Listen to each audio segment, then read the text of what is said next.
Are we even allowed to be happy in this crazy world with so much pain and injustice? Bonjour. Nous arrivons à la première fois à un jardin en Senegal. We hitchhiked for the first time in Senegal, and our first hitchhiking experience ended up to be our first garden experience. Yeah, and look at this. And don't get me wrong, I love traveling and I want to see the good and the bad. I want to see the world as it is. I want to get out of my comfort zone and not hide behind the privileged life I lived. I want to face my fears, my sadness, and all the bad I see could never wash away the good. All the people we have met so far, all the kindness we received weighs so much more. With the fork. This is the video that reflects us being the happiest we've been, the joy we feel from traveling the world, the kindness we encounter, and also the pain and the sadness our way of traveling brings with it. So, was sagen wir dazu?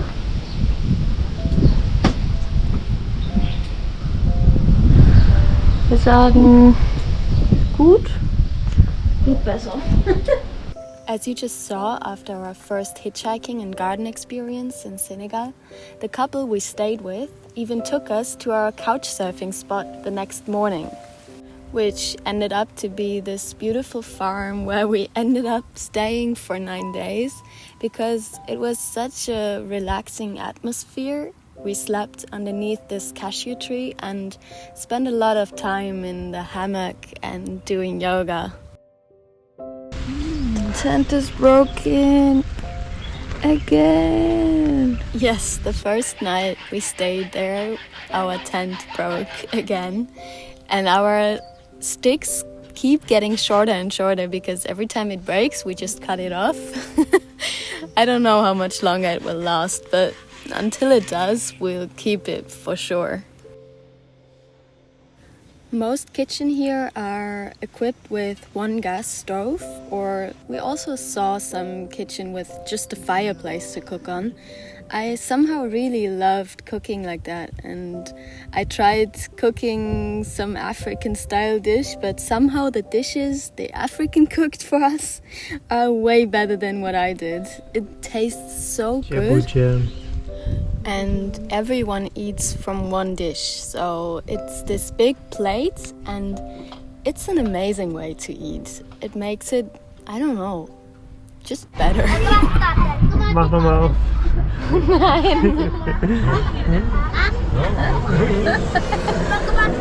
Invasion. Invasion.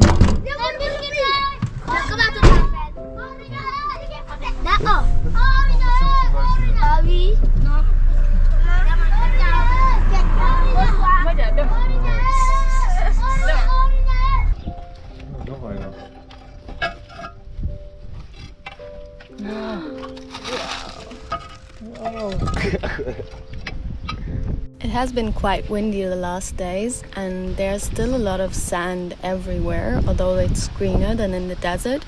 But my face is just always dirty, and yeah, so are my clothes. Almost every day we walked to this beach bar and tried to cool off in the Atlantic Ocean. We drank some baobab juice, and in the next video we will show you how to do it yourself from a fresh baobab fruit directly from the tree. It's so good. One of the main food sources here in Senegal is fish, and there are interesting ways of fishing, as you can see here, and there are so many men fishing for quite a long time to get a not very huge amount of fish, but somehow it seems to work, I guess.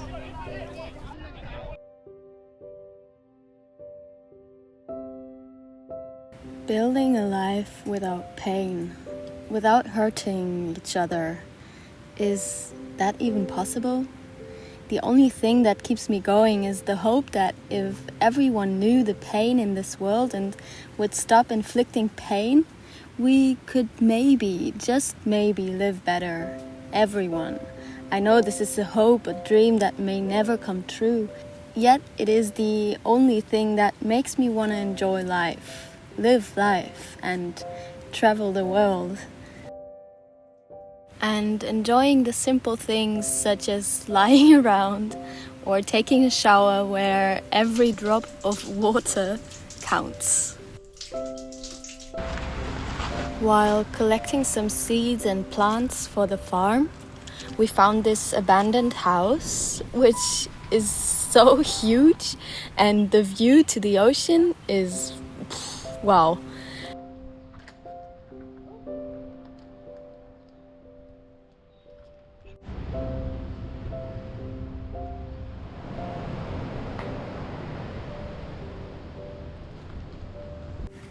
Do you remember the time we spent in Portugal when we were also planting some trees and seeds in an agroforest? Well, this is also an agroforest. It is 1 month old, and in Casamance, hopefully, we might see one that is already grown. They told us it's about 5 years old, so it should already have some grown trees and fruits. We'll see. We're very excited to see the outcome of what we have put in so far. Oh, there's a chipmunk. The last 3 countries we've been in, I have barely seen any women going into the ocean or showing some skin. I grew up in a family where everyone walks around naked, especially when it's hot. So I've missed the freedom of just being naked or mindlessly jumping into the water. And I'm thinking a lot about the women here, thinking about their freedom and their right to do what they want. Okay, deep talk aside, we have to show you how supermarkets look here in Senegal or also in Morocco and Mauritania. It's more like a kiosk. Also, most of the time we struggle with getting our change because there is none. People don't have change in general.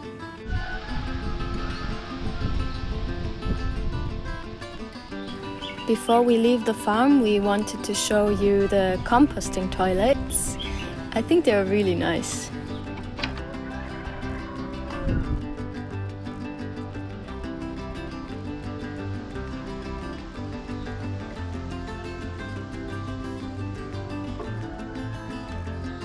We stayed at this beautiful farm for 9 days. It was supposed to be just a few days, but we enjoyed the rest and spent most of our time in the hammock under the cashew tree, and it was perfect. And now we are off on our way to the Gambia. We'll see where we will land and how hitchhiking will continue in Senegal. Local transport in Senegal is quite cheap, such as buses, taxis, so people don't really get why we hitchhike. And we realized that the effort we spent on trying to get someone to give us a lift is way more than just paying this small amount of money to get to the place we want to go. But you will see in a moment that this transport sometimes can be really, really stuffy. So we landed somewhere, it's called a garage, where taxis, buses take you anywhere. Let's see how it goes. We found a bus and waited for 2 hours for it to leave because there's no timetable. The bus leaves when it's full. And let me tell you, this bus was full. More than full.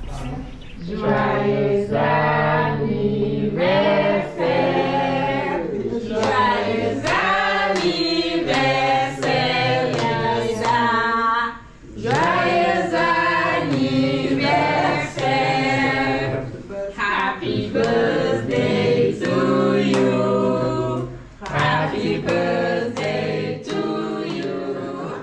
With the bus being so late, we arrived in this town in the dark and were a bit scared of finding a place to sleep. It's never a good idea to look for a place in the dark.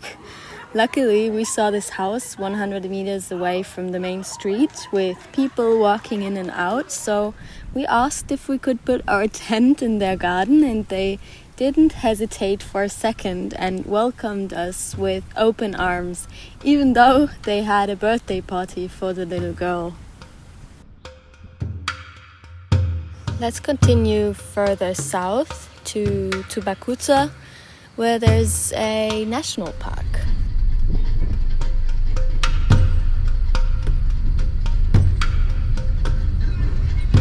We ended up on an empty street. And I don't know, maybe we have to walk for 7 kilometers to get to a better spot. But I think there will be a car. Yeah. I think so too.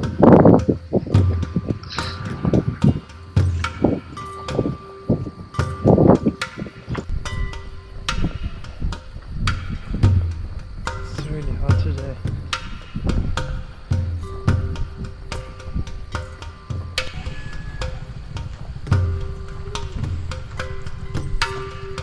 Well,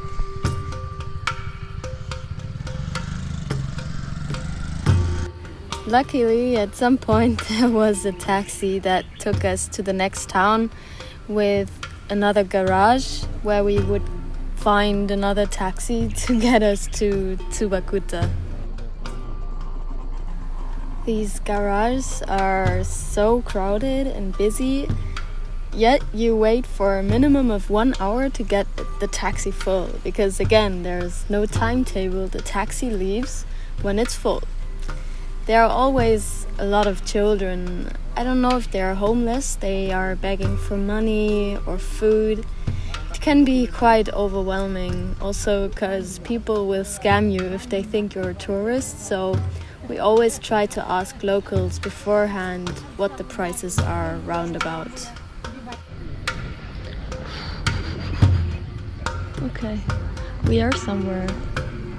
We don't know where. We thought it will be another big town, but it's nothing. We walk in there and try to get to the water and see if there is a ship that could take us to the national park.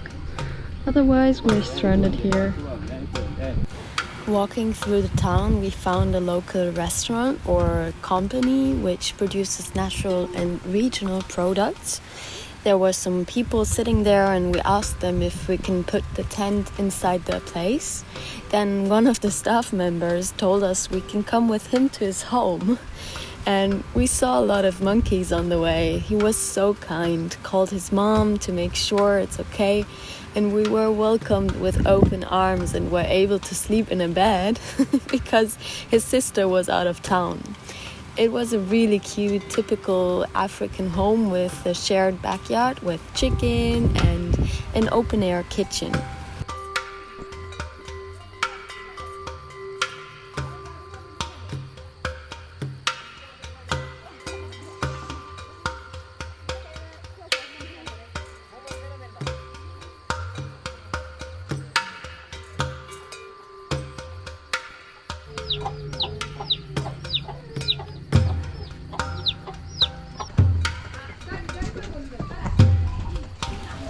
And to top it off, it was the last day of Ramadan, and that was just the beginning of our luck, because we found out his home is very close to the national park, and our new friend has a boat and a friend who is doing boat trips on the river. So it was the perfect match. So we will be having a personal adventure tomorrow morning on this magical river with mangroves and little islands. We ended our day with some basketball. All the kids from the town meet here almost every day at night to play.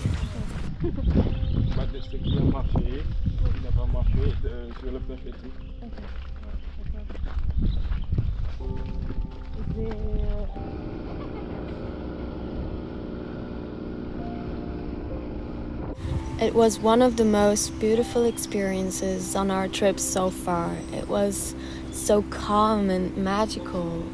Lamine, our new friend, is one of the people who give me hope. Hope that the world isn't so bad. He was one of the kindest persons I've met so far, and he was open-hearted and willing to help everyone every second. He told us about this little island we went to with the boat and that his ancestors used to live here. There's one sacred baobab tree where everyone used to go when they needed help or didn't know what to do. It was beautiful to hear their story.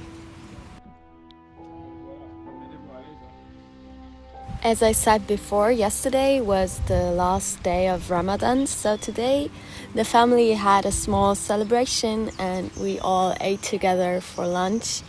And afterwards we left their beautiful home to cross the border to the Gambia.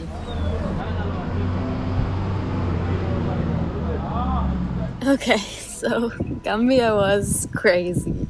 The border crossing went smoothly and we had to cross a river. Due to the Ramadan celebration day, the big ferry wasn't available and we drove with this fisher boat with lots of other people and were carried in and out of the boat. It was a bit scary. We finally arrived at a restaurant where we were supposed to meet our couchsurfing host. She was 2 hours late, which we later learned is the normal in Gambia. No one is ever punctual. We saw lots of kids in their Ramadan holiday outfit dancing and it was so fun. We stumbled into a crazy African family and got another glimpse of how Africa works. Again, people were more than kind. Hospitality goes without saying. But we saw a goat being slaughtered in the backyard without warning. Their dogs weren't really pets, they were mainly for protection against intruders and didn't look as if they were cared for properly. I don't want to judge, I know for them this is just the way it is. They are used to it being this way. Animals aren't to be loved, they are cultivated assets. For me, it was too much. I was overwhelmed by the amount of impressions. Africa is very busy and loud, and especially in a city, there is no place where you can find some silence. Except maybe this place where we found some Wi-Fi to upload our next video. The craziness continued when we tried to get out of the city. We had to go to another garage to get to our next spot, and the taxi driver who took us there wanted $100, but we knew it only cost 12. Nico said, no, this is too much, and said, we can pay 12. And the driver was like, okay, get in. Because we knew it's just $12. It's so much negotiation and scamming always. After seeing the goat slaughtered and a cow on the road being hit by a truck, all this negotiation with every driver, it was so overwhelming. Seeing even more children begging for food with their sad eyes at the garage. It was just too much for me on this day. Seeing all the garbage on the beach, which is so beautiful and so polluted. Later we found out that everyone who lives there at the beach is really trying to get rid of the garbage every day, but they are overwhelmed because there's new garbage coming in every day by fishermen from China, apparently. Little did I know the day wasn't over yet. After Nico bought some food on the market and we found our friends from our Gambian friend whom we lived with in Portugal, we arrived at their beach bar, put up our tent and found a pelican captured in their garden. This morning, our host and his family, or her family, killed a goat in front of my eyes, or our eyes. And now seeing this pelican, and I mean I've never seen it before or even that close, but seeing it that close for the first time in a cage makes me,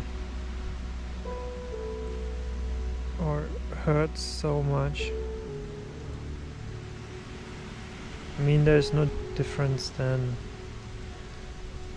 if a chicken or a rabbit or what else is in a cage, but seeing this is crazy. I was trying to process everything that happened on that day and on our trip so far. But even after I slept in the tent the next morning, I was like, Nico, I can't do this anymore.